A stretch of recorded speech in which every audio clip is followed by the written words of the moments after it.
Rosângela, sou professora, atuo na supervisão escolar aqui na diretoria regional de educação da Penha, logo ali do lado.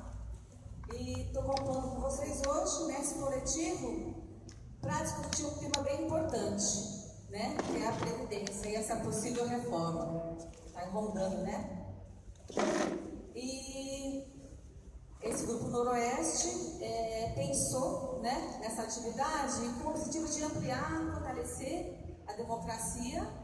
E nessa perspectiva, então, hoje a gente vai falar um pouquinho sobre a Previdência. Nós temos aqui dois convidados, né?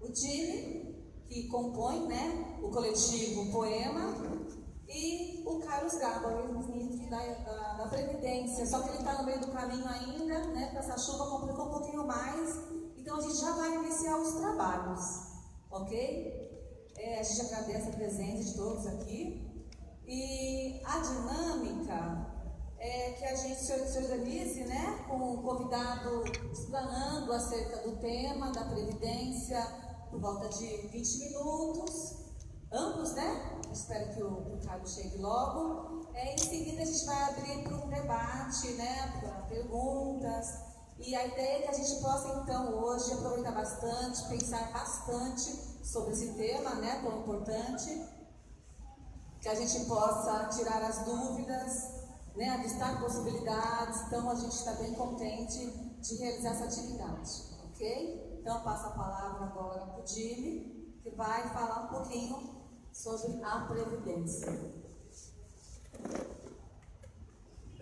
Boa noite a todos. Queria agradecer o convite que o pessoal aqui do Coletivo Noroeste fez para a gente da Poema vir participar, né, dessa conversa, né? Queria explicar também o que eu vou fazer aqui exatamente, né? Porque, como foi dito, o Carlos Gaba está vindo aqui, né, para falar da reforma da Previdência Federal, certo? Então, no primeiro momento do convite, eu havia conversado com o pessoal, era para eu fazer uma explanação mais geral, né, sobre o sentido dessas reformas da Previdência, de por que está vindo essa demanda de reformar a Previdência. Mas a gente conversou melhor e disseram que que aqui tem bastante servidor público municipal, professores, sobretudo. Quem aqui é professor? Então, maravilha. Então, parece que a gente acertou bem os pontos de eu falar especificamente sobre a reforma da Previdência Municipal e deixar para o Carlos Gabas falar sobre a reforma da Previdência Federal. E aí depois, conforme for ocorrendo a atividade, a gente conversa certos pontos, tem de comum entre as duas reformas, entende melhor o que está acontecendo com o momento do país e com esses ajustes todos que estão sendo exigidos, né?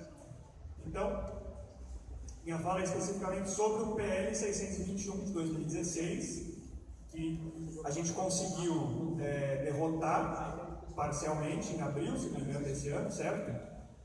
Mas que agora vai voltar à discussão. Não sei se todo mundo aqui sabe, todo mundo com certeza que deve saber que dia 5 de dezembro tem um ato contra esse PL, porque ele foi reapresentado, agora está rolando naquela comissão de estudos, etc. E a gente sabe que essa comissão de estudos pode ter um andamento bastante sério para que eles tentem passar a toque de caixa entre o Natal e o Ano Novo, tem essa discussão, né, na calada da noite, se necessitar, comprando sabe lá como o voto dos vereadores. O importante para eles é ter voto e não discutir adequadamente o projeto, certo? Para passar uma reforma que, para o funcionalismo público municipal, é um golpe muito duro. É um golpe muito duro porque, e eu espero demonstrar isso aqui na minha fala, porque, para começo de conversa, esse projeto não tem nenhuma justificativa técnica, tá certo? É por isso até que se deveria, né, discuti-lo mais a fundo e não aprová-lo a toque de caixa. Então, vamos direto ao ponto, certo? Só um último aviso. Como teve todas essas mudanças assim na minha fala e tal, eu tive que fazer uma outra fala sobre esse PL da reforma da Previdência Municipal, né? Eu acabei tendo que escrever, é um assunto que eu não tinha uma fala muito pronta na minha cabeça, mas a minha ideia aqui também é só iniciar uma conversa. Só que eu faço parte desse coletivo aqui, Política Econômica da Maioria. A gente tem um site que é poema.info, tem uma página no Facebook também que chama Política Econômica da Maioria, tem página no Instagram, tem página no Twitter, e com base nessa apresentação que eu vou ler aqui, para começar essa conversa com vocês, a gente vai lançar um texto na semana que vem, aí detalhando determinados pontos, porque a gente sabe que nesse tipo de debate, nem eu vou ter tempo suficiente para expor tudo, e nem vai ser possível ouvir todas as questões que vocês vão colocar e que todo mundo vai colocar, porque tem um determinado formato que ingessa tudo isso. Então agora vamos direto ao tema.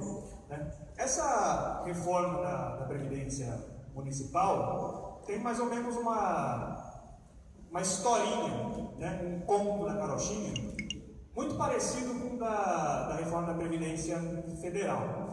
Ela é baseada mais ou menos nos mesmos 3 argumentos, ou pelo menos nos mesmos 3 tipos de argumento.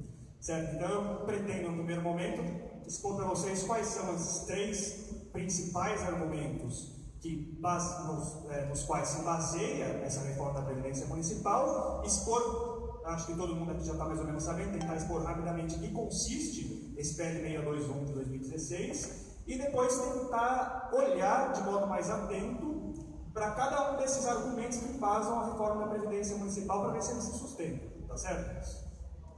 Então, esse ponto da carochinha da reforma da Previdência Municipal, ele tem um primeiro ponto que é em comum também com a reforma da Previdência Federal, que é a história de que existe um déficit, que existe um rombo, que é insustentável, meu Deus do céu, as contas públicas estão ruins, existe uma erosão nas contas públicas e a gente precisa resolver isso.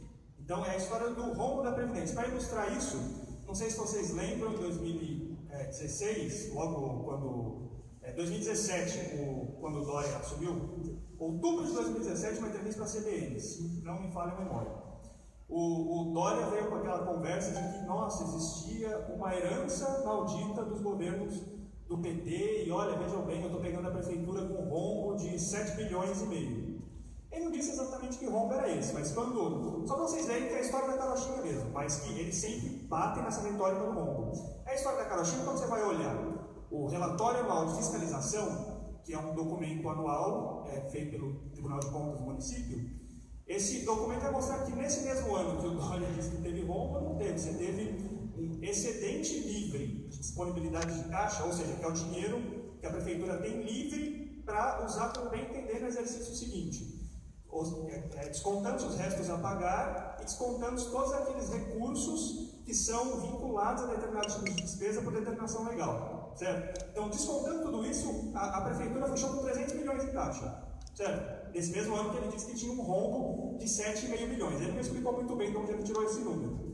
A gente imagina de onde ele tirou, né? Do nada. Certo? Então, esse é o primeiro argumento. Existe um rombo nas contas da Previdência e eles martelam isso.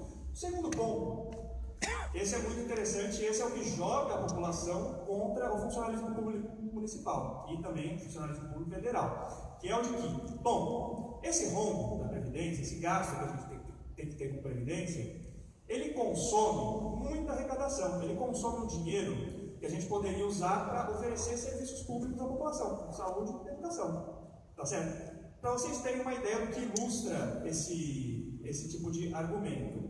Logo quando a gente derrotou, em abril de 2017, teve uma primeira vitória contra o PL 621, o Bruno Covas deu uma entrevista para a Folha de São Paulo, no qual ele veio com o seguinte dado: não, a Previdência de São Paulo é insustentável, tem que reformar de qualquer maneira. Por quê? Porque a cada 10 reais, isso são palavras do Bruno Covas, a cada 10 reais que a gente arrecada com o IPTU, 9 vai para a Previdência. Então vejam só depois eu vou trabalhar melhor esses números, mas vejam só a matemática do prefeito. Se arrecadou em 2017 8,3 bilhões de IPTU e se gastou com o déficit da Previdência 4,6 bilhões, então não é 9 para 10, tá certo? Então eles têm a cara de pau de mentir em órgãos de imprensa, é uma fake news assumida, certo? Para sustentar de que não, tem que reformar a Previdência, porque senão não vai sobrar dinheiro para outras finalidades, tá certo? Esse é um segundo argumento muito comum, tanto na reforma municipal quanto na reforma federal. O terceiro argumento, esse é o que tem o ar mais técnico, porque eles fazem aquelas projeções catastróficas, eles falam, vejam bem, a população está envelhecendo, então é preciso reformar a Previdência, porque senão ao longo do tempo isso aí vai ficar insustentável. E para ilustrar esse ponto, aqui no âmbito municipal, a Secretaria de Gestão ela fez uma reunião, aí deu uma apresentação lá, que é de acesso público da Secretaria de Gestão, na qual eles disseram que se não fizer essa reforma que eles estão exigindo do PL 621, vejam bem, em 2025 vai acontecer um apocalipse previdenciário na cidade de São Paulo. Aí não vai ter mais como, porque a gente vai ferir a lei de responsabilidade fiscal, etc. Para vocês verem a que ponto de sofisticação que essa gente chega em mentiras. São mentiras, eu espero demonstrar que são mentiras, tá certo? E aí, com base nesses argumentos todos, qual é a proposta? Eu acho que para quem não é funcionário público municipal que está aqui, eu vou explicar rapidamente, só para que as pessoas fiquem mais situadas. Qual é a proposta deles para combater esses 3 problemas que eles dizem que existem? Certo? O primeiro ponto é o seguinte: tem que aumentar a contribuição previdenciária dos funcionários. Então, aí é uma coisa. Olha, é de outro mundo. Qual que é a proposta? Eles pegarem o salário base da prefeitura, que é de um pouco mais de R$ 1.100, e estabelecer uma alíquota base de 14%. Vocês imaginam um negócio desse? Você imagina a comparação breve com o INSS. O cara que ganha, sei lá, R$ 1.100, ele vai pagar a alíquota mínima, se não me engano é 7%, né, no INSS. Então você estabelece que o cara vai pagar 14%, vai pagar o dobro de alíquota, para ter o mesmo tipo de benefício, porque o salário de contribuição é o mesmo. Então, esse é o ponto. E aí ele propõe estabelecer uma alíquota base de 14% e progressivamente até o teto do INSS, que é R$ 5.600 e poucos reais, certo? Você pagar uma alíquota suplementar de até 19%. Isso se você quiser ter o direito a se aposentar com 80% dos últimos vencimentos, que é a regra atual. Tá certo? Essa é a proposta de aumento da alíquota de contribuição que esse pessoal diz. O segundo ponto da reforma da Previdência Municipal é para os futuros funcionários públicos. Você primeiro estabelece o teto do INSS, ou seja, acabou para eles essa regra. Inclusive eles têm, que é uma regra federal, e eles estão querendo acabar com a lei municipal, né? Não sei se isso vai dar problema. Você acabar com essa ideia de que você se aposenta com o valor de benefício dos 80% últimos benefícios, e você estabeleceu o teto do INSS com benefício. Então o sujeito vai pagar naquelas mesmas alíquotas, vai se aposentar com o teto do INSS e vai ser estabelecido para os novos funcionários um regime de previdência complementar, que é o famoso Sampa Prévio. Certo? Você vai poder aderir ao Sampa Prévio, que é uma adesão voluntária, tá certo? E no qual o risco acima do teto é totalmente assegurado, a prefeitura não tem nada a ver com isso, certo? E o terceiro ponto, e esse é o ponto mais estratégico dessa reforma da Previdência Municipal, é você fazer uma transição da aposentadoria do funcionalismo totalmente para um regime de capitalização, tá certo? Você acabar com esse negócio de que a prefeitura ajuda, de que a prefeitura contribui e tal, e você estabelecer um regime de capitalização. Depois a gente vai ver com mais calma o que significa esse tal de regime de capitalização, tá certo? Como é que eles esperam fazer isso? É o que eles chamam lá aqueles termos técnicos complicados todos que eles põem nesses projetos de lei para as pessoas não entenderem, é a tal da segregação de massas. Então eles vão dividir os funcionários em 2 grupos. O primeiro grupo vai para o FINAM, que é o fundo financeiro, que é o quê? São os funcionários mais antigos ou já inativos, aqueles que estão para se aposentar, e quem já está aposentado fica no FINAM, continua aposentado pelo regime de repartição simples, que é como é hoje. Tal, e aí eles contribuem 14% mais o aporte da prefeitura, tá certo? E o segundo ponto, isso é muito importante vocês guardarem esse nome, é o segundo grupo que vai para o FUNPREV. Guardem bem esse nome, FUNPREV, que é um grupo composto pelo pessoal que tem menos tempo de contribuição, ou seja, os funcionários mais novos e os funcionários que vão vir a ser funcionários da prefeitura, certo? Esse pessoal, esse pessoal que vai ou fazer a transição para o regime de capitalização, o pessoal que tem menor contribuição, ou que já vai entrar no regime totalmente de capitalização, entende? Na posse do cargo. É o pessoal que vai para o fundo prévio. É um fundo que eles querem formar para instaurar essa previdência por capitalização no município. Tá certo? Então, qual que é a ideia por trás desse projeto de lei? A ideia é você universalizar no longo prazo uma previdência por capitalização para os servidores públicos municipais, certo?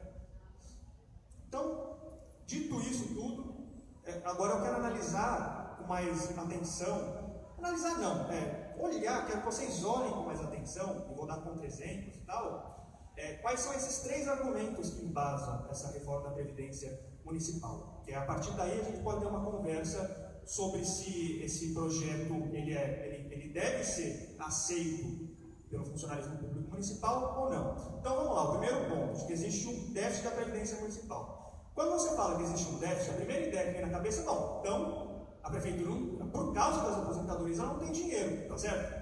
A Prefeitura está se endividando para pagar a aposentadoria do servidor. No primeiro momento você fala que tem um déficit, você pensa nisso, tá certo?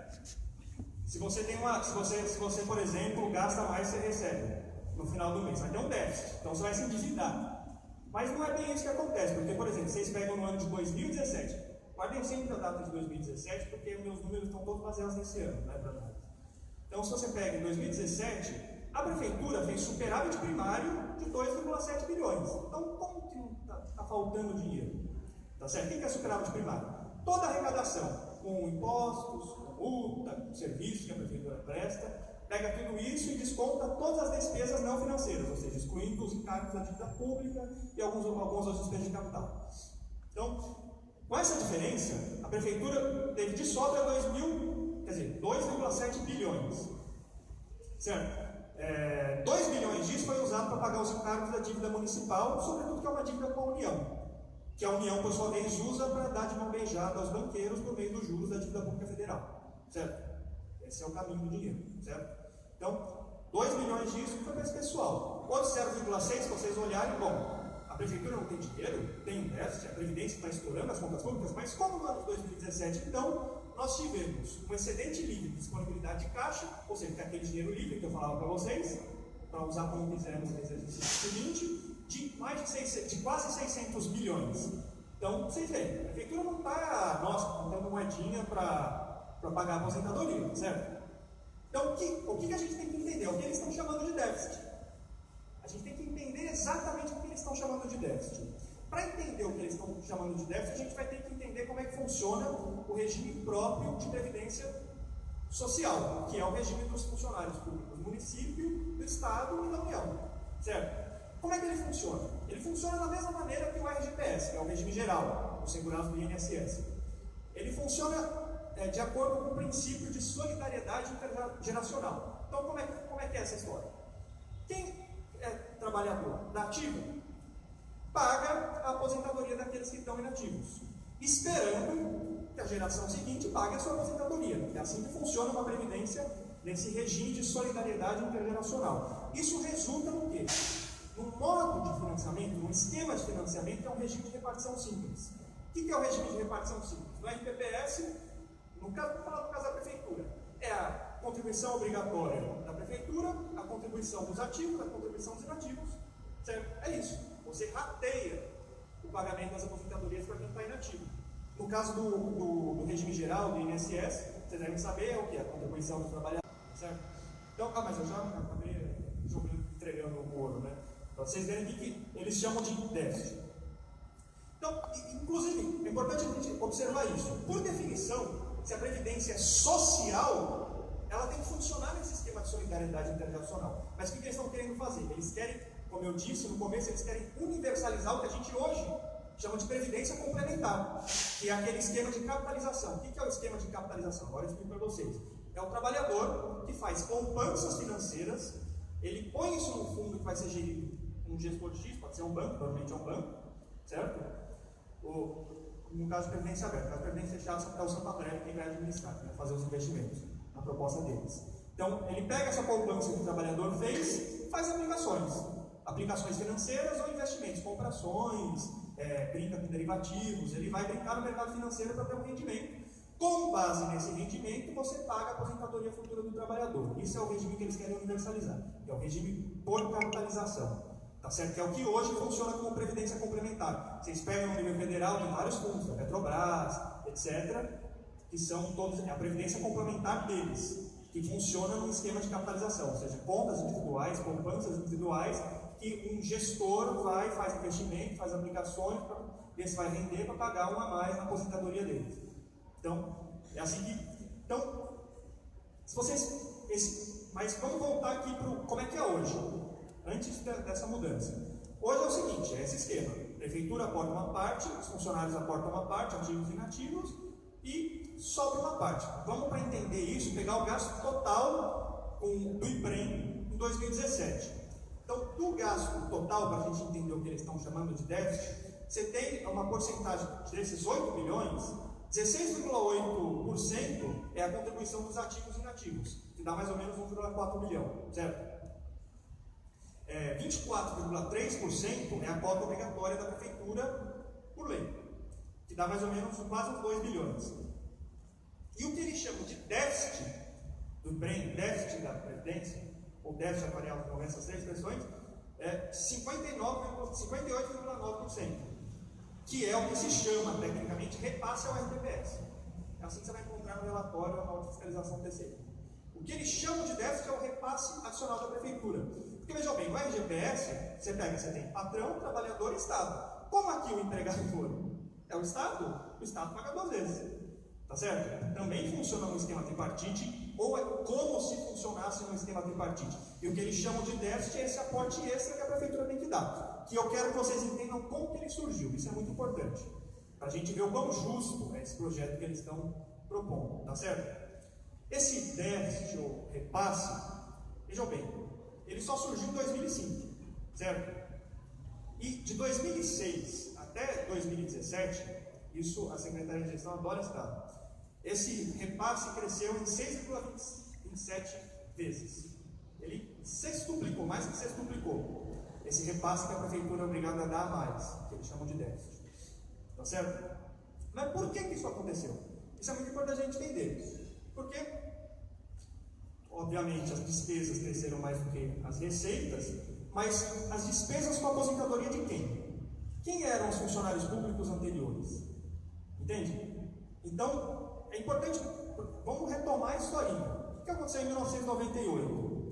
Até 1998, a alíquota era de 5%, certo? Não era o IPREM que pagava a aposentadoria, o IPREM só pagava a pensão, tá certo? Aí depois de 1998, o que aconteceu? Veio a alíquota de 11%, certo? E o IPREM passou a pagar a aposentadoria. Isso aí não gerou esse déficit, que eles chamam de déficit, até 2005, certo? Depois de 2005 começou a ter isso que eles chamam de déficit do IPREM, tá certo? Mas por que surge esse déficit? É muito importante entender. Por quê? Os funcionários públicos que foram se aposentando mais cedo porque já estavam mais na antiga. O que eles tinham direito? Certo? Eles tinham direito à integralidade, tinham direito à paridade, tá certo? E eles contribuíram muito pouco para a formação de fundos para o IPREM. Inclusive, se não me engano, isso aí eu não tenho exatamente certeza, mas se não me engano, eles inclusive, vocês sabem que salário de funcionário público em geral, mas no município também ocorre, você tem um padrão, você tem gratificações, etc. Inclusive, se não me engano, até 98, os 5% só incidiam sobre os padrões. A gente sabe quais são os padrões da prefeitura. Não incidiam em gratificações, etc. Então, você imagina, esse pessoal contribuiu muito pouco. Se aposentou muito cedo. O Temer, se não me engano, é um grande exemplo disso. Se aposentou com 52 anos, né? Como acho que ele era procurador do município, recebendo aposentadoria integral, né? Deve ter contribuído muito pouco para o IPREM, né? Que era com base nessas regras. Então, é isso que gerou o que eles chamam de déficit. Entende? Só que, e tudo isso que eles falam que a gente precisa mudar, não é bem assim. Porque, vamos ver mais para frente, mas é muito importante guardar essa primeira conclusão a que a gente deve chegar. Essa reforma, muito claramente, ela joga nas costas dos funcionários públicos atuais, que vão se aposentar em condições muito piores do que esses funcionários antigos, o peso de aposentadorias que foram obtidas em funções absolutamente excepcionais. Tá certo? Isso é uma injustiça profunda, né? E é muito importante, e aí é um ponto que eu queria, para desmontar essa tese do déficit atuarial, de que as contas do IPREM seriam insustentáveis ao longo do tempo, né?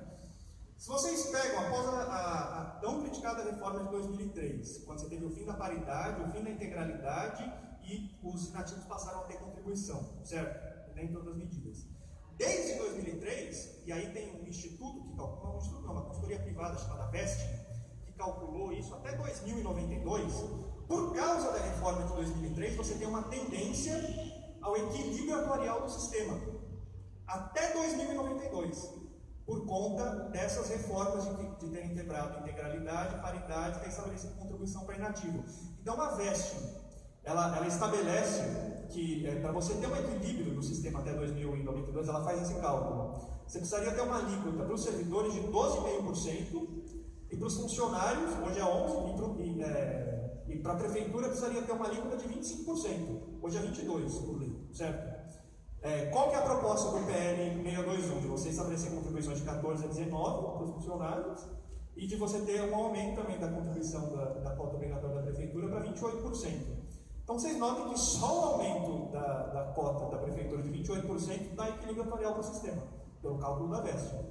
Tá certo? Então aí é que tá. A gente tem que entender por que eles estão querendo essas alíquotas tão altas. Porque não é uma questão financeira. Melhor dizendo, não é uma questão contábil. Não é uma questão contábil. Certo? Então, aí é que eu vou querer passar para o segundo ponto. Vocês lembram que eu dizia qual era o segundo tipo de argumento que eles mobilizavam? De que gasta-se muito com previdência, poderia-se utilizar esse dinheiro para prestar serviço à população. Certo? Mas isso aí eu tenho a consciência absolutamente tranquila de que eles não estão sendo francos quando eles dizem esse tipo de coisa. E a gente vai ter que olhar como é que funciona o desenho do projeto de lei que eles propõem.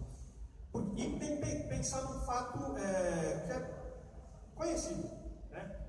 Que é o seguinte: eles propõem lá, como eu disse para vocês, fazer uma transição para um regime de capitalização, formar um Funprev, certo?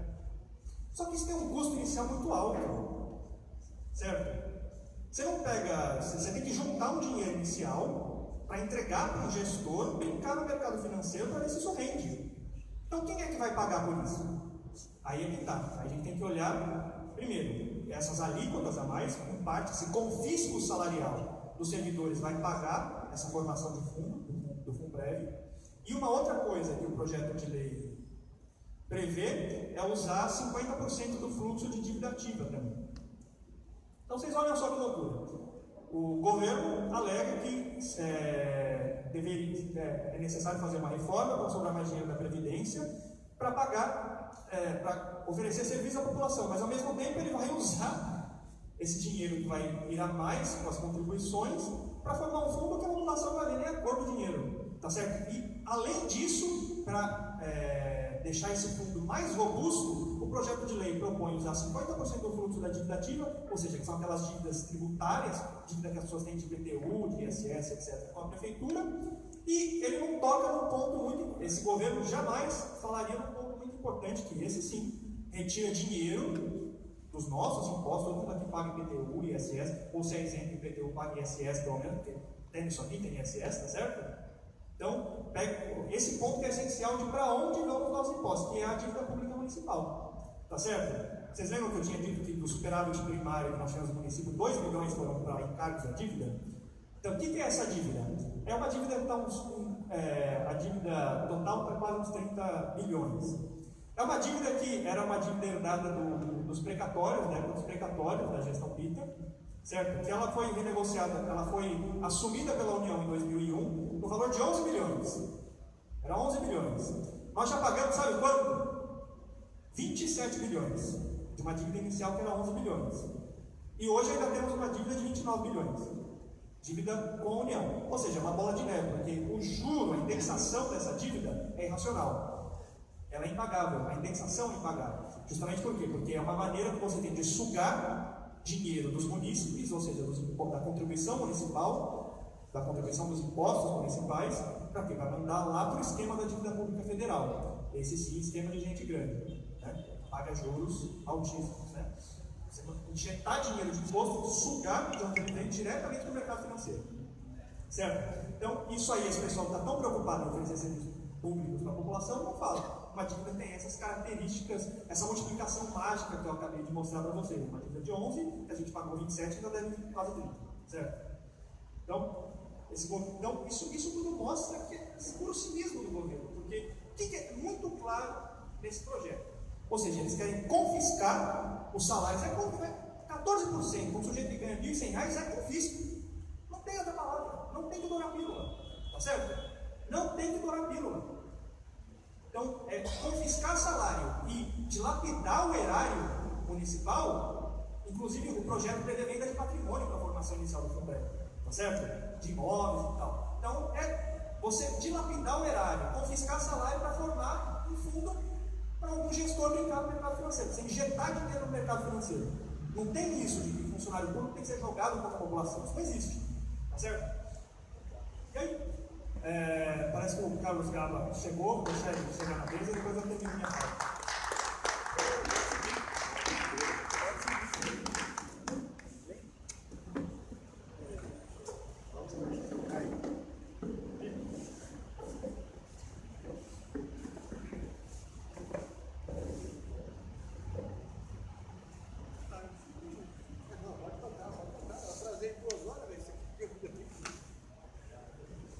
Então, voltando aqui, vocês veem, eles querem fazer essa transição para o regime de capitalização, mas a gente tem que discutir muito bem quais são os riscos desse regime de capitalização.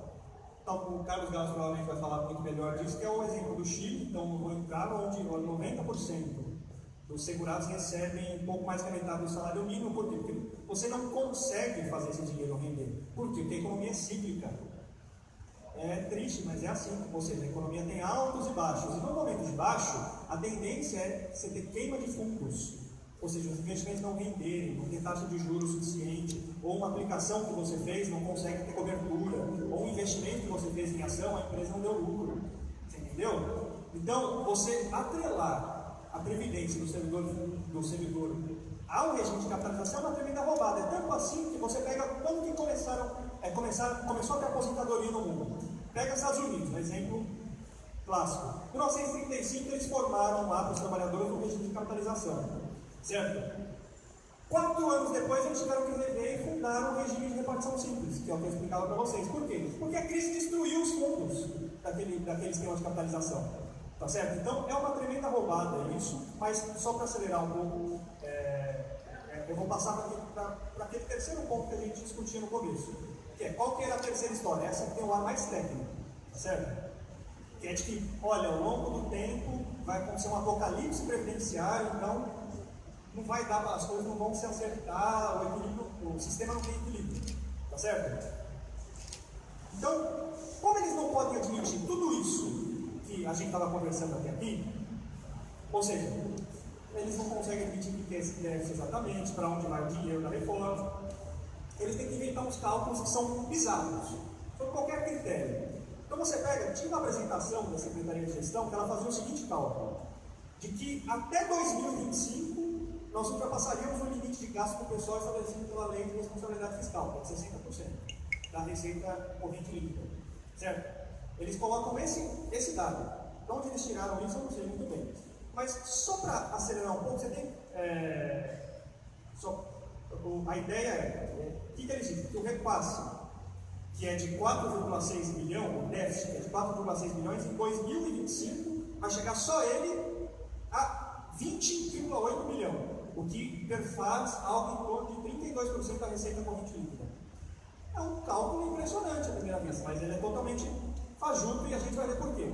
Porque quando a gente olha 2 outros estudos econométricos sobre o mesmo assunto, não existe paralelo com esses cálculos. Tem 2 estudos, um da VEST, da consultoria privada VEST, e um da FIP, que é uma fundação ligada à FEA da USP. Então, hoje o gasto, importante ter esse dado, hoje o gasto total com o pessoal, incluindo folha de pagamento, o repasse para o INPS, dá 37% da receita corrente líquida. O que é a receita corrente líquida? É tudo que arrecada menos do que arrecada com previdência, grosso modo, certo? Então, a VEST fez o mesmo cálculo que a Secretaria de Gestão, chegou a números completamente diferentes.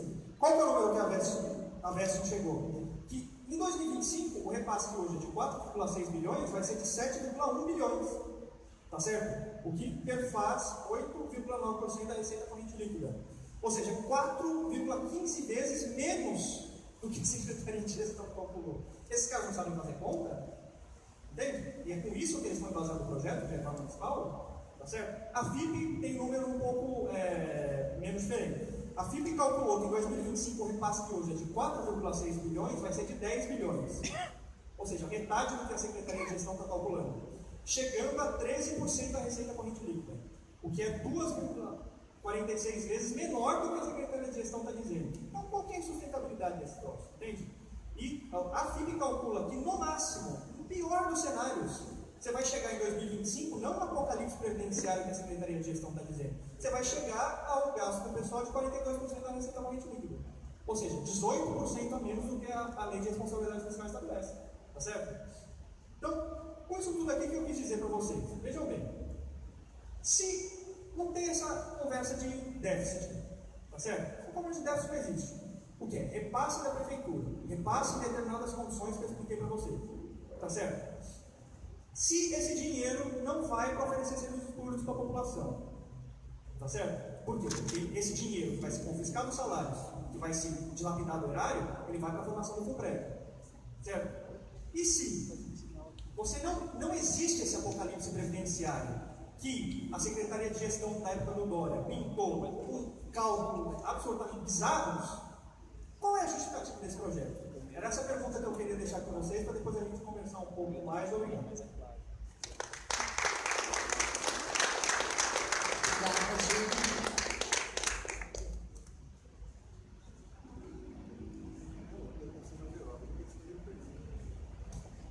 Então nós vamos passar agora ao Carlos Gaba. Bom, gente, boa noite. Primeiro, desculpem o atraso. Gastei quase 3 horas perto do aeroporto até aqui. O motivo óbvio, né? São Paulo já tem trânsito, que a gente contava com o trânsito. O negócio do viaduto, que a gente já contava, não contava com o chuvão que caiu. E aí é impressionante como para tudo. Eu mandei mensagem para a Olga, falei, ó, eu vou atrasar. Ela falou, não tem problema, pode vir.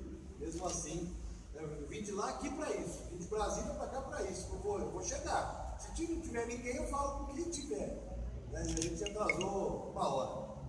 Mas, primeiro, obrigado pelo convite. A Selma Rocha pediu que eu viesse falar sobre Previdência. Obviamente, com o tempo prejudicado, eu vou economizar bastante e vou abrir para vocês fazerem perguntas. Mas eu vou dar um panorama do que está acontecendo em relação ao sistema previdenciário brasileiro. Vou começar por um tabu, por uma marca que o governo Temer colocou, e que, diga-se de passagem, muitos no nosso governo, eu estou no governo, aliás, desculpa, eu nem me apresentei, né? Estou achando que as pessoas me conhecem. Me chamo Carlos Gabas, sou de Araçatuba, interior de São Paulo, 540 quilômetros daqui. Sou servidor fui bancário 2 anos, 83, 84, 85, e em 85 fiz o concurso para a Previdência Social. E estou lá até hoje. Comecei no governo do presidente Lula, sou fundador do PT, na minha cidade, sou presidente do diretório, sindicalista, fundador da CUT. Então, militei sempre na esquerda, militei sempre na organização dos trabalhadores. Em 2002, quando o Luiz Inácio, diga-se de passagem, nosso preso político, ganhou a eleição, eu fui convidado a integrar o governo. Entrei no primeiro dia do Lula, fiquei 2 anos em São Paulo, assumiu a Secretaria Executiva do Ministério em 2005, fiquei vice-ministro quase o tempo todo e intercaladamente assumi o Ministério umas 8 vezes, várias vezes interinamente, 2 vezes de forma definitiva, como ministro-chefe da pasta em 2010 e 2015. E fiquei com a Dilma até o último dia, saí com a Dilma no Alvorada. Então, só para resumir, fiz Previdência a minha vida inteira. E nos nossos governos, muita gente falava do rombo da Previdência. Mesmo Lula repetia, porque ele não conhecia, até a gente sentar longamente. E vocês devem ter, se fizer um exercício de memória, vai lembrar que chegou um tempo que o Lula falou, ao outro lado, não tem rombo coisa nenhuma. A Previdência Social brasileira, primeiro, ela não foi construída num modelo de déficit ou de superávit. Aliás, a gente fica dentro da caixinha do neoliberalismo. A gente fica rodando em volta de um problema que nós não criamos e de um problema que de fato não existe.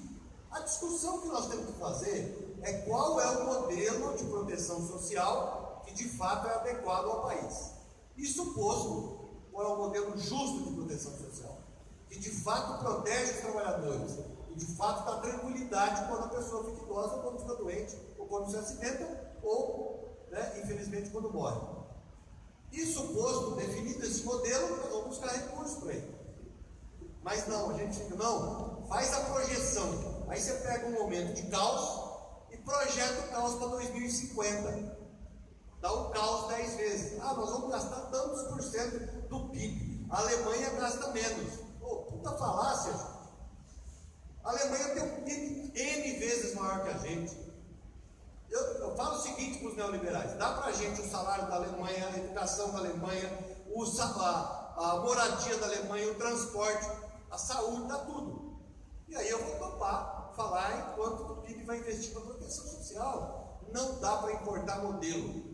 Nosso modelo, diga-se de passagem, tem a mesma origem do modelo bismarckiano. Aliás, tem a origem do modelo bismarckiano alemão, onde toda a OCDE também construiu seus modelos com essa premissa, ou seja, de solidariedade, de repartição.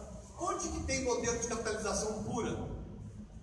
Em um ou dois lugares. Chile tem, que está matando os velhinhos, está levando as pessoas ao suicídio, que botou 1 milhão de pessoas na rua com um movimento NOMAS AFP. A AFP é a administradora de fundos de previdência, tudo privado, sem contribuição da empresa. E nos Estados Unidos, que tem um pilarzinho social, meia merreca, meia boca, mas que na crise de 2008, o Obama teve que colocar 80 bilhões de dólares, porque a maior empresa de previdência privada americana, que é a AIG, ia quebrar. O governo teve que botar 80 bilhões. Aí, então não precisa do Estado brasileiro? Aqui a gente não precisa do Estado, lá precisou. Então é falácia. Primeiro, se você fizer conta, vamos fazer conta com a premissa atual. Em 2010, quando eu assumi o Ministério pela primeira vez, de forma definitiva, como titular da pasta, eu fui fazer o primeiro anúncio do resultado da Previdência. E foi a primeira vez que o ministro falou em superávit da Previdência. Aí os jornalistas pararam e falaram: não, o senhor está escamoteando as informações. Eu falei: o contrário, eu estou abrindo as informações. Eu fiquei 3 horas e meia discutindo com os jornalistas. Por quê? Porque o governo faz, e repito, nosso governo também fez.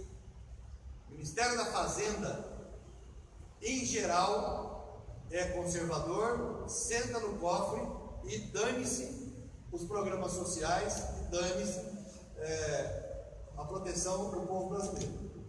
Em geral, tá? Quero fazer uma ressalva aqui, que o Guido Mantega foi um parceirão nisso. Mas o resto, né? O Palocci, eu fiz várias brigas com ele. Por quê? Porque enquanto a OCDE já diversificava a fonte de financiamento, e essa é a chave. Por que essa é a chave? A Previdência faz parte no Brasil, vou fazer aqui um parênteses. A Previdência faz parte de um sistema de seguridade social, Previdência, Assistência e Saúde, com fonte de custeio carimbada na Constituição, através da discussão que nós fizemos da Constituinte em 88. Então a Constituição de 88 estabelece regras.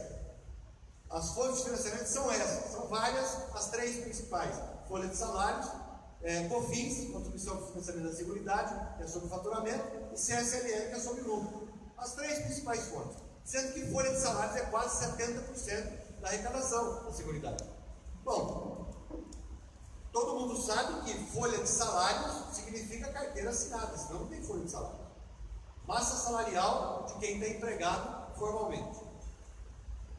E essa massa salarial, com a evolução tecnológica, tende a diminuir. Pessoas são substituídas por tecnologia. Isso nos impõe um desafio, mas não inviabiliza o sistema. Qual é o desafio? É você medir se a continuidade da massa salarial vai ser suficiente para financiar as despesas com a Previdência. Isso não é cálculo de superávit ou de déficit, é cálculo de sustentabilidade. Posso levar para o superávit de déficit? Posso, mas na essência não é isso. É o seguinte: eu vou ter grana para pagar os benefícios? Se essa tendência, e aí soma-se a essa tendência de substituição de gente por mão de obra, mais 3 desafios que nós vamos ter que enfrentar, que para mim são todos positivos. frutos da evolução da sociedade. Redução da quantidade de filhos por mulher, claro. Informação, planejamento familiar. A mulher entrou no mercado do trabalho. Aqui uma ressalva dentro da ressalva. Não sem ser a duras penas. A mulher acumulou funções, ela não saiu, falou, vou para o mercado de trabalho, agora não. E o homem divide. Aqui nós temos um bando de homens aqui. Quem é que é o responsável aqui entre nós? Quem é responsável pela casa? Não, entre os homens. A gente ajuda, você é sozinho, né? A gente ajuda, velho. A gente ajuda quando muito, quando tem muita consciência, quando tem. O que eu faço? Fica lá igual dois de paus. Quem organiza a casa são as mulheres. Mas e aí? Tem ajuda? Tem. Eu tenho empregada. Empregada. É outra mulher que tem que largar os filhos em algum lugar. Ou seja, não há igualdade na sociedade. As mulheres foram para o mercado de trabalho. Essa redução da quantidade de filhos por mulher nos impõe um desafio. Você tem menos gente nascendo. Ou seja, a base da pirâmide está encolhendo, ela está subindo. E aí o outro desafio, o envelhecimento da população. Ainda bem que a gente está. Eu quero envelhecer. A outra opção é ruim. Eu quero a opção de envelhecer. E o terceiro desafio, viver mais. As pessoas estão vivendo mais, não precisam ir longe. Olhem na sua família. Meu avô morreu com 73 anos. Eu tinha, 12, 13 anos. Aí a gente falava entre os netos, também tadinho, fez hora extra, né? 73, estava velho demais, estava só a capa do Batman. 73 anos, meu pai tem 81 e trabalha. Nós vamos viver mais, claro, é fruto da evolução da sociedade. Só no nosso governo, de 2003 a 2016, a expectativa de sobrevida cresceu 4,7 anos. Ela está batendo 86 anos. Ou seja, uma pessoa com 60 anos, hoje vai viver na média até 86. Dependendo da qualidade de vida, vai passar de 100. Isso é cada vez mais normal. Então, esses são os desafios. E por que eu falo que são desafios? Porque, como a principal fonte de financiamento é folha de salário, a gente não precisa inventar roda. O que o mundo fez para enfrentar esse desafio? Diversificou fontes de financiamento. E aí, quando nós descobrimos o pré-sal, eu fui lá e falei, presidente, dá um pedacinho para a seguridade. Ele falou, por quê? Eu falei, porque vai dar merda, lá na frente nós não vamos ter grana para pagar isso tudo. Precisa ter um reforço da fonte de financiamento. E eu consegui convencer o presidente que nós colocamos no projeto de lei do pré-sal, era 75, ficou, né? 75 saúde e 25 educação. Eu queria tirar 5 da educação e 5 da saúde e dar 10 para a seguridade. Estava resolvido o nosso problema. Né? Até o Temer, né? O Temer acabou com o pré-sal, mas pelo menos tinha uma perspectiva. A gente não precisa inventar roda, ver o que os caras fizeram. Essa era uma alternativa da gente reforçar o caixa. Mas vamos voltar aqui o anúncio do resultado. Por que eu disse que tinha superado? Porque a Previdência, regime geral de Previdência Social, é uma coisa. Regime próprio de Previdência Social é outra. Previdência complementar é outra. São diferentes. Dentro do regime próprio, você tem uma subdivisão. Você tem previdência urbana e previdência rural. A previdência urbana, pela lei de responsabilidade fiscal, depende das contribuições das empresas e dos trabalhadores. 20% da empresa e 8 a 11 dos trabalhadores. A NRF diz o seguinte: você só pode usar essa arrecadação para pagar benefício previdenciário. Então, qual a conta que eu entendo que nós temos que fazer? Se eu tenho arrecadação urbana e despesa urbana, eu tenho que pegar tudo que eu arrecado versus tudo que eu gasto. Começou a sobrar dinheiro depois que o Lula criou o aumento do salário mínimo acima da inflação. Gera emprego, carteira assinada, formalização e aumento da renda, aumento da contribuição, começou a ter superávit na Previdência, no regime urbano. Mas e o rural? De novo, nem o urbano nem o rural foram pensados nesse conceito, o rural menos ainda. Eu não posso atribuir ao rural um conceito de financiamento com folha de salários.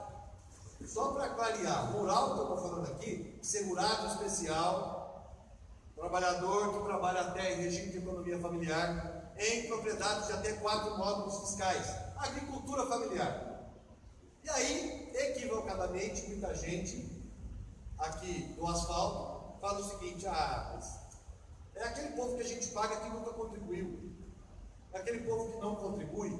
9.400.000 beneficiários, entre aposentados e pensionistas, e mais 9 milhões de trabalhadores na ativa. Na ativa não, na ativa todos estão. Mesmo o aposentado e aposentada continua no campo, muitas vezes produzindo. Não está só não está aposentado. Se vai produzir até morrer, ou até ficar inválido. Mas quem são essas pessoas? Produzem 73% do nosso alimento. Só isso. Eu não tenho que proteger essa criatura? Eu não tenho que dar condições para ele produzir alimento e ficar no campo? Se eu não fizer isso, eu tenho 2 consequências. Eu desprotejo e coloco na miséria esse cidadão, e ele vem para a cidade. Que vantagem nós temos nisso? Se atenta contra a nossa segurança alimentar. Por isso que tem que proteger o segurado especial. Mas ele não contribui. Mentira! Contribui na medida em que há a comercialização da produção, 2,1% sobre a comercialização da produção. Mas isso não dá nada, Gabas. Quanto que dá isso? Em 2015 nós pagamos 87 bilhões de benefícios e arrecadamos 7. Faltou 80. Esse é o buraco da Previdência. Equívoco. Onde está a COFINS e a CSLL? O que o governo faz? Pega a arrecadação de folha de salários, paga a Previdência urbana e depois paga a rural, falta dinheiro. A rural não é para vir de folha de salários. A rural é para vir da COFINS e da CSLL, que nunca foram passadas por orçamento da Previdência. Então está aí uma das explicações de parte do rombo. Qual é a outra explicação? Eu não estou dizendo que nós não temos desafio, gente, lembra? Temos desafios, precisam ser enfrentados. Não dá céu de brigadeiro. Por isso que eu defendi a reforma da Previdência. Você está louco? Não. Se você chegar na sua casa e falar assim, vamos supor que você é casado, tem 4 filhos, chama todo mundo, sua mãe mora com você. Galera, vamos reformar a casa? Alguém vai reformar?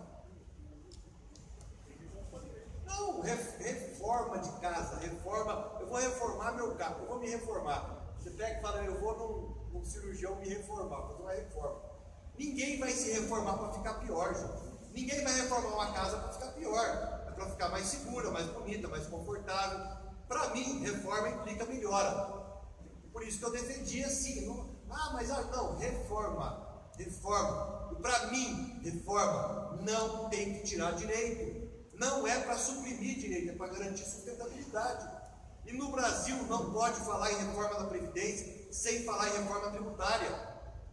Entra junto. Por quê? A explicação está aí, O Temer apresenta 287, que de um lado tira direito do pobre e do outro perdoa a dívida do sonegador. Quase 200 bilhões de perdão de dívida.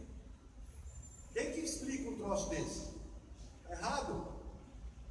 Distribuição de lucro e dividendo ainda é isento de imposto de renda. Você ganha R$1 milhão por mês. Você paga 0 de imposto de renda se for distribuição de lucro. Essa brincadeira foi feita pelo Fernando Henrique em 1997. Projeto de 6. Não dá para a gente falar de tirar direito do trabalhador um monte de distorção dessa. Então eu defendi assim, reforma, e vamos começar reorganizando fontes de financiamento. Juros sobre capital próprio. É um absurdo, gente. O Brasil acho que é o único país do mundo que trabalha com esse conceito de juros sobre capital próprio. Você abate no imposto de renda a correção do seu capital. Isso é premiar o capital. Ao passo que o cidadão que ganha acima de 1.900 conto paga imposto de renda, 7,5% de alíquota. O cara ganha 500 mil, 1 milhão por mês, paga 0. Eu não estou dizendo que nós temos que ir para cima do profissional liberal. O cara é eletricista, o cara é médico, é dentista. Coloca uma limitação de isenção. Nós não queremos sacrificar nem a classe média, nem o trabalhador, não é isso. Não se trata, nós já fizemos exercício. Se você cobrar isso dos grandes salários, das grandes distribuições de riqueza, você tem um recurso capaz de ajudar a sustentar a Seguridade Social. Esse é um ponto. Vou parar por aí, porque senão vai longe. O outro ponto, regimes próprios. Regimes próprios, gente. Nós fizemos uma reforma polêmica em 2003, eu defendi a reforma. Aliás, eu tenho hoje 53 anos de idade, 35 anos de contribuição. Não fosse a reforma que eu ajudei a fazer, eu estaria aposentado. Eu continuo achando que é um equívoco. Eu com 53 anos aposentado, no regime próprio, e a sociedade pagando a minha conta. Meu salário não é aquelas coisas, eu não sou aquelas carreiras que ganham teto. Mas isso funciona para mim, funcionaria para mim, e funcionaria para quem ganha 39 pau. Que era a maioria. Quando nós fizemos a reforma, o que ela fez? Ela criou um critério que eu acho justo, que é somar idade mais tempo de contribuição. Então eu acho justo que eu defendi e consegui aprovar, quando eu estava ministro em 2015, 85/95 para o regime geral. Não como eu gostaria, porque eu gostaria que fosse regra de acesso, como é para nós. Lá aprovou como regra de cálculo. Mas por que eu acho justo? Quem começou mais cedo consegue sair mais cedo. Quem começou mais tarde fica até mais tarde. Esse eu acho um critério justo, para eu poder levar os meus direitos. Então eu tenho 53 anos, eu ainda não tenho o 95. Eu não posso me aposentar, mesmo tendo 35 anos de contribuição. Quando eu implementar os 95, eu posso sair. Eu não estou reclamando, eu não acho que é injusto isso. Porque quem vai pagar a conta é o peão que começa cedo. Normalmente os salários mais baixos, os postos de trabalho menos qualificados, que exigem um desgaste maior na saúde do peão.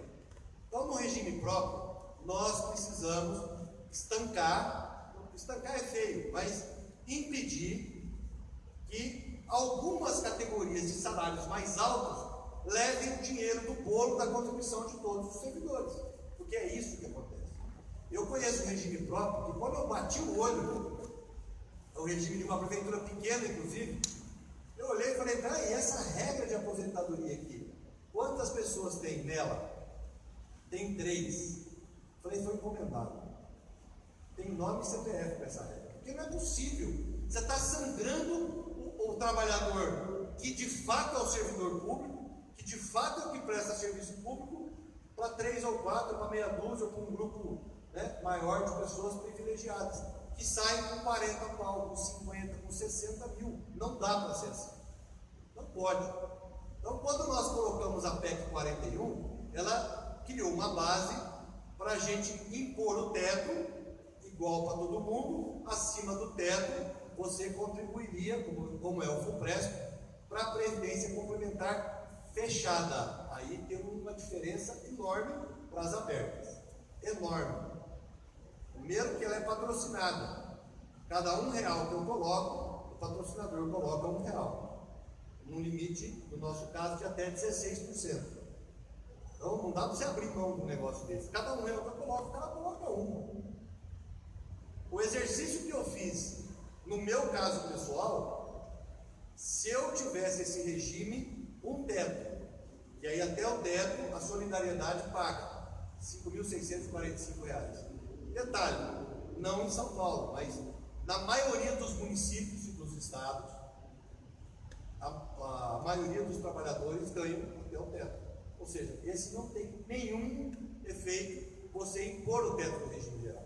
E acima do teto, você fazer a contribuição para o regime fechado, criando uma FPC com paridade, com administração paritária dos servidores, com eleição para os representantes dos servidores. Então isso funciona. Funcionou para grandes empresas. Ah, mas os caras desviaram recurso. Oh, chefe, aí é uma outra coisa. Conceitualmente isso funciona. Deixar de desviar recurso ou não, nós implantamos a paridade na gestão em 2005 ou 2006. 2005, se não me engano. Não tinha isso, nós criamos. Nós criamos uma regulamentação para as FPCs que não existia antes, era lambança geral. Então é possível você construir um modelo que dê conta de proteger especialmente a peãozada nossa. Agora, dizer que os sistemas estão quebrados por conta dos servidores, mentira. Porque os governos nunca colocaram a contribuição dele para fazer um fundo, não tinha um fundo. Quando nós criamos a regra de segregação de massa, todos os entes que criaram a segregação de massa, a partir deste evento, os fundos têm saúde, são saudáveis. Ora, então o fundo financeiro é que era o problema? Não. O problema é que o Estado, o município, não colocava a parte dele e não guardava o dinheiro. Eu costumo dizer o seguinte: a Previdência existe. A sua primeira organização formal, por lei, é do dia 24 de janeiro de 1923. Já existia antes. A Previ do Banco do Brasil tem mais de 200 anos. Mas vamos colocar o regime geral. 1923. Se a gente tivesse, vamos organizar o regime? Vamos contribuir, como é a lógica. Quem está trabalhando contribui, quando aposentar pega o dinheiro do fundo e leva. Se tivesse esse fundo lá atrás, o dinheiro estava lá. Aí o governo não criou o fundo, usou o dinheiro para um montão de coisa que a gente não sabe dizer o quê, porque a contabilidade não permite.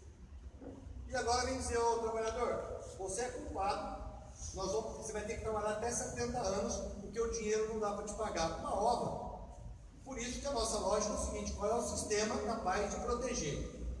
Quanto custa? Vamos buscar o financiamento. Vamos ver quem vai pagar isso.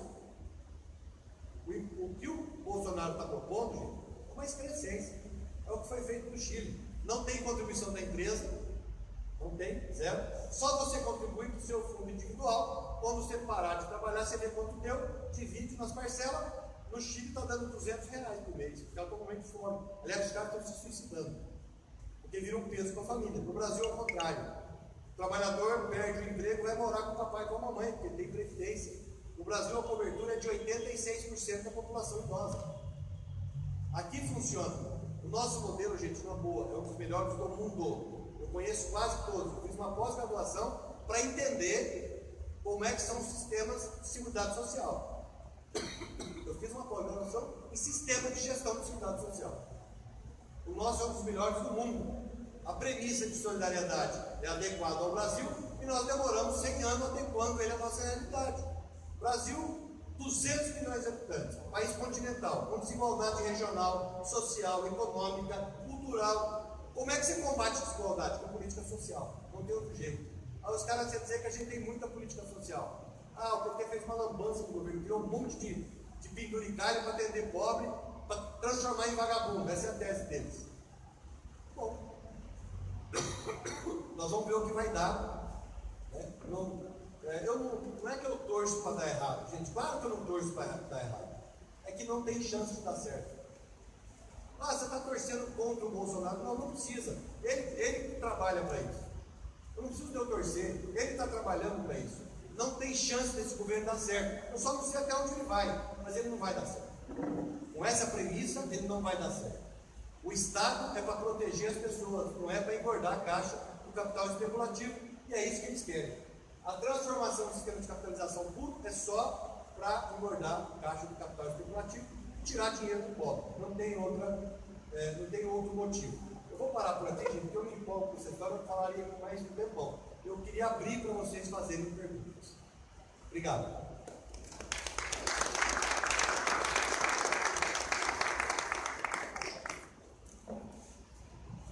Gente, só queria esclarecer aqui que tinha mais um convidado previsto, era o Carlos Miranda Carneiro, vereador de São Paulo. Miranda, não sei o que Miranda. Miranda, Caio Miranda.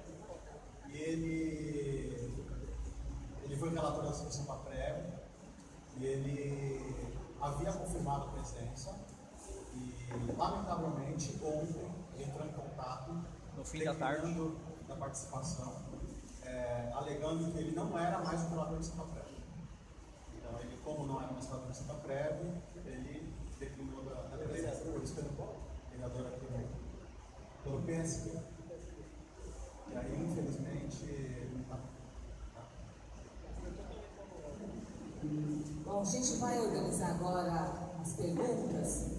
Então, gente, a ideia é que a gente finalize às 21h30 para entregar o espaço, né? Então, a gente pensou em abrir para questões, né? Cada um utilizasse mais ou menos de 2 minutos, né? Objetivo mesmo. e a dirigir a um, né, dos convidados para que responda, também a média de 5 minutos, e que essa pergunta seja compartilhada, seja comentada pelo outro convidado. Então, ambos responderão, né, na verdade, a questões que vocês colocaram. Tá bom? Vamos iniciar. Vocês querem fazer uso do microfone? Vem até aqui. Vem até aqui, né? Vem aqui. Para poder gravar. Vamos lá? Faz um bloco já. Vamos fazer uma sugestão, gente. Vamos fazer um bloco de perguntas e aí a gente vai respondendo. Vamos lá, fala o nome e, por favor, faça a pergunta. Mas não é pra cá, é pra cá, é pra cá, é pra cá. Aí. Boa noite a todos, eu sou Rosalina Rocha de Miranda, sou supervisora escolar da rede municipal, sou também dirigente do SINESP, Sindicato dos Especialistas em Educação, e sou também conselheira eleita do IPREM. E a minha pergunta é, lógico, sobre o PL, né? Mas antes de fazer a pergunta, fazer alguns esclarecimentos sobre o IPREM. Nós temos que lembrar um pouquinho da história do IPREM também, eu acho que vale a pena a gente colocar aqui, visto que a grande maioria aqui são servidores municipais. O IPREM, ele era superávit, ele tinha superávit. Porém, o que aconteceu? Todo mundo deve se recordar que o Paulo Maluf criou uma lei que a prefeitura podia fazer empréstimo do IPREM. Bem, todos os prefeitos seguintes o fizeram, né? Os servidores? Não, para a prefeitura. Para a prefeitura. Exatamente. Então, o que acontece? A prefeitura contraiu uma dívida, né, com o IPREM. Em 2005, por força, né, da legislação, o IPREM também teve que assumir todo o regime próprio de previdência, né? Porque até então o IPREM era responsável somente pelas fundos de pensão, né? Só pelas pensões. Bem, tudo bem até aí, 2005, o prefeito na época foi o José Serra, criou então a Previdência, né? Criou o IPREM como RPPS, né? Como regime próprio da Previdência. Estranhamente, você cria um fundo, né? Um regime próprio sem o aporte. Exatamente, sem dinheiro. Então, o que aconteceu? A prefeitura já tinha uma dívida com o IPREM. Não repassou, não capitalizou este IPREM. E durante todos esses anos, então, cada repasse que foi bem colocado, desculpa, eu esqueci seu nome. Jimmy. Foi muito bem colocado. Então, cada repasse que a prefeitura faz, ela foi abatendo a dívida que ela tinha com o IPREM, né? Então, assim, você não capitaliza, você paga, você faz o repasse, deduzindo da dívida que você contraiu. Então, gente, nenhum instituto ia dar certo. Como você vai agora querer cobrar uma dívida desse servidor? Eles usaram o nosso dinheiro, a nossa contribuição, né? Bem, chegamos nesse PL e para nós, né, enquanto sindicato e enquanto conselheira também, né, é um Frankenstein, né, do nosso ponto de vista. Mas eu quero colocar aqui uma pergunta, assim, pelos estudos e pela comissão que foi composta agora, você acha que tem como remendar isso? Né? Ao meu ponto de vista, não, mas eu gostaria de ouvir mais opiniões, lógico, né? E lembrando também, gente, que assim, em todas as reuniões do conselho do IPREM, a gente tem denunciado toda essa grande mentira que é jogada para a comunidade, né? Para a população, dessa dívida, e que o servidor público é responsável por essa dívida fundo, né? Como eles chamam aí, do IPREM. Bom? Então, assim, é uma grande mentira, assim, é um grande engodo, considerando toda essa história, considerando também a nossa contribuição. Quando eles veicularam a propaganda dizendo de que cada R$11 de IPTU, 9 são destinados para o pagamento de aposentado, é uma outra grande mentira. Primeiro, eles pegaram somente uma receita do município, a menor, que é o IPTU. Exatamente. E aí, o que acontece? Com a nossa denúncia, né, dos conselheiros do IPREM, o Ministério Público se manifestou e está fazendo com que os responsáveis por que veicularam essa propaganda devolvam agora o dinheiro gasto com essa propaganda, né? Porque a prefeitura que pagou essa propaganda também, né? Então, assim, lógico, a prefeitura pode fazer propaganda? Pode, desde que seja para esclarecer a população. E o Ministério Público, felizmente, entendeu que essa é uma propaganda política e não de esclarecimento. Então, agora ele está responsabilizando as pessoas que fizeram essa propaganda a devolver o dinheiro aos cofres públicos. Tá? Então, eu gostaria de ver se você pode responder ou comentar alguma coisa a respeito.